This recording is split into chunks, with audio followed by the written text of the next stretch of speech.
do país, vai morar no Japão. Lá ele casa e tem uma filha de 3 anos. Essa é a família. A menininha de 3 anos e a esposa. Só que tem um detalhe. No começo de agosto, a esposa e a filha aparecem mortas dentro do apartamento onde eles moravam. Esse é o apartamento que você está vendo nas imagens. Mas e Anderson? Onde está depois de tudo isso? A última imagem registrada de Anderson é essa. Ele deixando o país, ele deixando o Japão e flagrado pelas câmeras do aeroporto. Ele vem para o Brasil. A polícia japonesa acredita que ele teria deixado o país e vem para cá fugido. Ele foge porque ele é o principal suspeito do crime. A polícia não consegue localizar esse rapaz, só que tem novidade. Por isso que a gente volta no caso. O Pedro Marconi me chama ao vivo, trazendo mais detalhes sobre esse caso. A polícia do Japão pretende vir para cá, Pedro. Essa é a informação nova?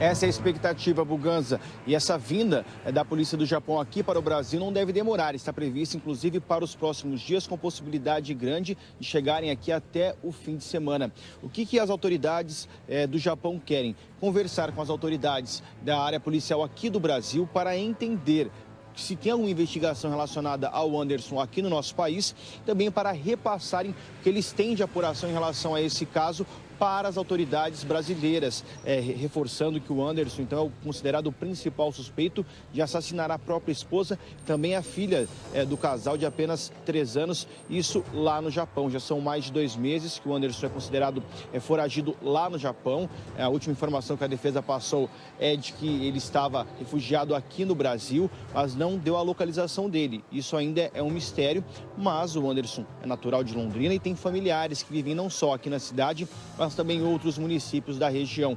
E nós procuramos hoje a defesa do Anderson, até para atualizar e ver se eles têm algum posicionamento em relação a essa novidade sobre a polícia japonesa. Será que o advogado falou ou não? Nós preparamos uma reportagem e descobrimos isso agora.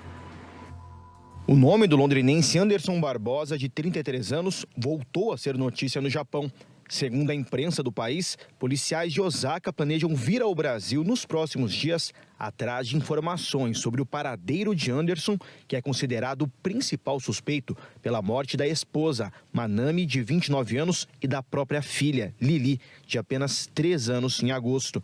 As últimas imagens públicas do londrinense foram dele no aeroporto de Narita, na região metropolitana de Tóquio. As últimas informações repassadas pela defesa de Anderson é de que ele estaria no Brasil, mas o lugar é mantido em sigilo.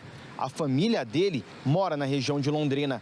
Apesar do interesse da polícia japonesa, não há nenhum tratado de extradição com o Brasil, o que impede que Anderson seja julgado pelas leis do Japão. Esse advogado especialista em direito penal explica que uma prisão de Anderson no Brasil dependeria de uma investigação no país. Casos em que brasileiros cometem crime no exterior, eles podem ser investigados no Brasil. A lei penal brasileira pode ser aplicada neste caso. Outra coisa que poderia acontecer seria o Japão pedir a extradição dele, através de um pedido formal ao Ministério da Justiça. Mas, mesmo pedindo a extradição, isso não aconteceria, porque brasileiro nato não pode ser extraditado. Isso por uma proibição constitucional. De acordo com a imprensa japonesa, a polícia do país deverá pedir às autoridades brasileiras que processem Anderson na Justiça do Brasil, caso ele não retorne ao Japão, que tem a segunda menor taxa de homicídios do mundo. Sem conceder entrevista